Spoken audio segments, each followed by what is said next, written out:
She came to his place to ask him about the assignment. He told her not to bother him again, but she insisted that everyone else was already working on it. And then she mocked him, saying he was just a pretty face who couldn't possibly finish it. He just looked at her and smiled sarcastically. Then he asked her what the topic was. Without arguing, he turned to his computer and started typing, fast, effortlessly, like it meant nothing to him. She watched him with confidence, completely sure that whatever he was doing couldn't be right. Then he asked for her flash drive, and she gave it to him immediately.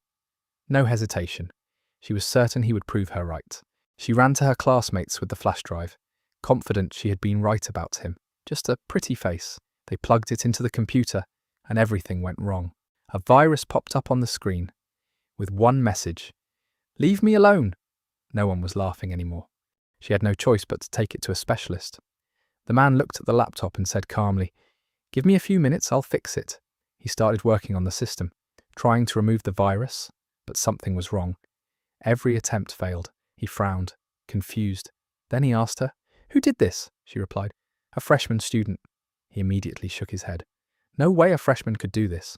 He tried again and again, but nothing worked, and she just stood there, waiting anxiously, realizing this was getting worse than she thought. The technician called for help. Soon more experts gathered around the computer. One after another, they tried everything, and one after another, they failed. The virus didn't move at all. She was standing there the whole time, already bored and exhausted. The technician said, "A freshman student made this." Everyone paused. Then they burst into disbelief. A freshman? No way!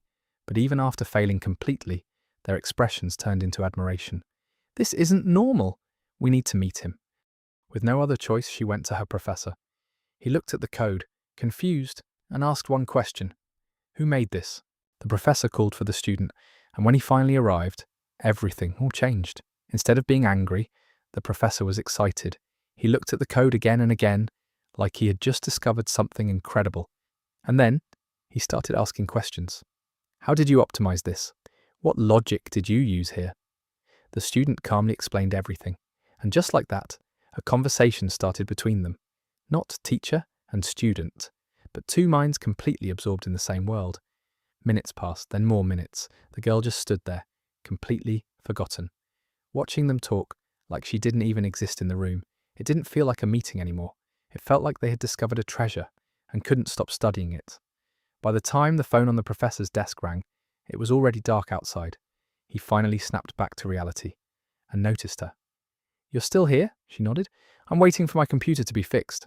He looked at the student, still impressed, and simply said, "Fix it." Then he left, leaving them alone again, and the girl just stood there, realizing she shouldn't have underestimated him or called him just a pretty face.